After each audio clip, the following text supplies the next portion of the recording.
지난 영상에서 불확실성은 기하급수적 변화와 성장이 그 실체라 했습니다.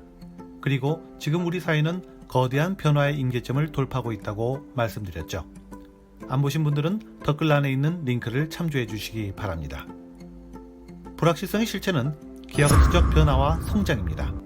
변화가 급작스럽게 이루어지고 그 규모와 강도 또한 대단히 크기 때문에 불확실성이 생기는 것이죠. 기하급수적 변화는 시간과 공간을 더욱 강하게 압축시킵니다. 과거 농경시대는 6천년 동안 이어졌습니다. 시간은 대단히 느슨하고 헐거웠죠. 해가 뜨면 농사 지으러 가고 해가 지면 농사를 마치고 돌아왔으며 비나 눈이 오면 집에서 쉬었습니다. 공간 또한 집 주변에서 크게 벗어나지 못했죠. 걷거나 마차와 같은 교통수단밖에 없었으니까요. 철학자 칸트는 평생 자기 고향에서 150km 밖을 벗어난 적이 없었다고 합니다. 모든 것이 규칙적이었고 정해진 패턴대로 흘러가는 확실성의 시대였죠. 하지만 영원히 지속될 듯 했던 농경시대는 방적기와 증기기관이 발명되면서 새로운 산업화 시대로 급격히 변화합니다. 도로가 생기고 공장이 들어서며 학교가 만들어지는 등 기존 농경사회와는 전혀 다른 모습으로 바뀌기 시작하죠. 시간이 압축되기 시작합니다. 계절이 시간 기준이었던 농경시대와 달리 산업시대에는 9시부터 5시라는 출퇴근 시간이 새로운 활동 기준이 됩니다. 정해진 시간 내에 얼마나 많은 생산을 해내느냐가 중요해졌죠. 시간이 금이다라는 속담이 생겨났고 효율성의 극대화를 추구하는 자본주의적 특성이 나타나기 시작했습니다. 효율성이 중시되면서 공간도 압축됩니다. 철도와 자동차가 생산되고 꼬불꼬불했던 곡선의 마을이 직선도로와 격자무늬 도시공간으로 바뀝니다. 며칠 또는 몇 개월씩 걸려야 접근 가능했던 공간이 산업화 시대는 하루 또는 불과 며칠 만에 접근할 수 있게 된 것이죠. 이렇게 산업화 시대는 200년을 지속하죠. 그런데 개인용 컴퓨터와 인터넷이 등장합니다. 인터넷으로 세상이 연결되고 누구나 원하는 정보를 찾고 보낼 수 있게 되면서 또다시 거대한 변화가 시작됩니다. 더불어 시간과 공간은 더욱 크게 압축됩니다. 이메일 보내기 버튼 하나로 지구 반대편 사람에게 순식간에 소식을 전달할 수 있게 되었고, 인터넷상의 가상 공간은 지구촌 사람들을 순식간에 같은 장소에 모일 수 있게 만들었습니다.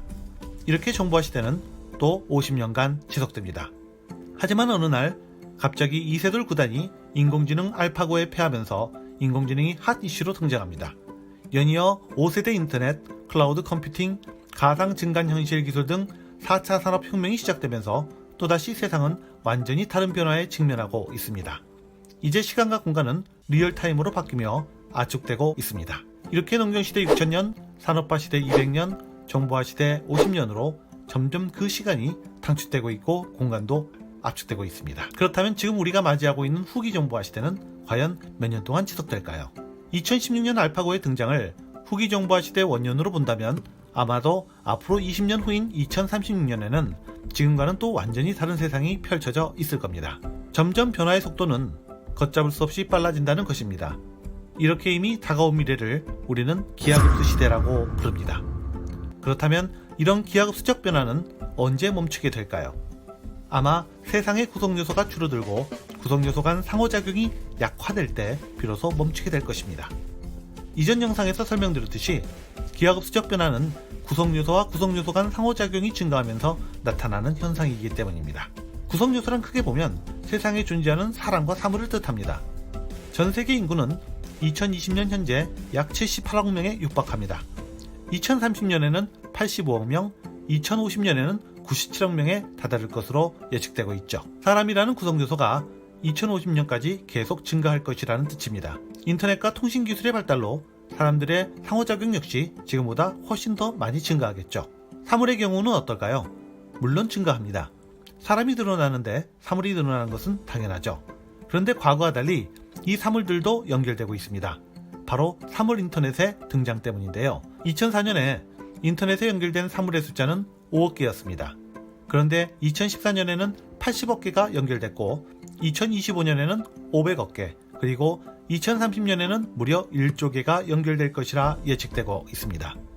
따라서 적어도 2050년까지 사람과 사람, 사물과 사물, 사람과 사물의 연결은 가파르게 증가하며 불확실성은 계속 커질 것입니다.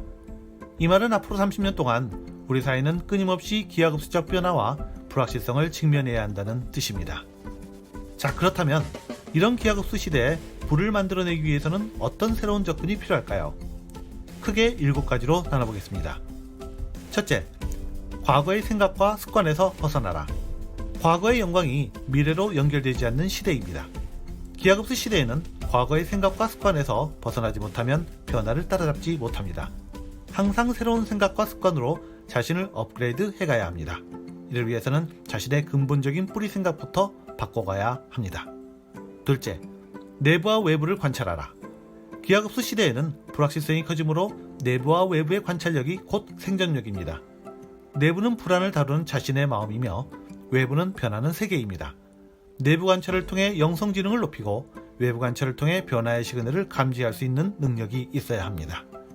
셋째, 방향, 속도, 타이밍을 읽어라. 다양한 변화가 나타나는 기하급수 시대에는 방향과 속도, 타이밍 모두가 중요합니다. 변화의 방향을 읽어내 나의 선택지를 결정하고 어떤 속도로 어떤 타이밍에 진입해야 할지를 결정해야 합니다. 그래야 기하급수적 변화에 올라탈 수 있습니다. 넷째, 가치 있는 네트워크를 만들어라. 기하급수 시대에는 혼자의 힘으로 무엇인가를 이루기는 거의 불가능에 가깝습니다. 앞으로의 부는 나와 너 그리고 우리가 모여 만든 네트워크에서 창출됩니다.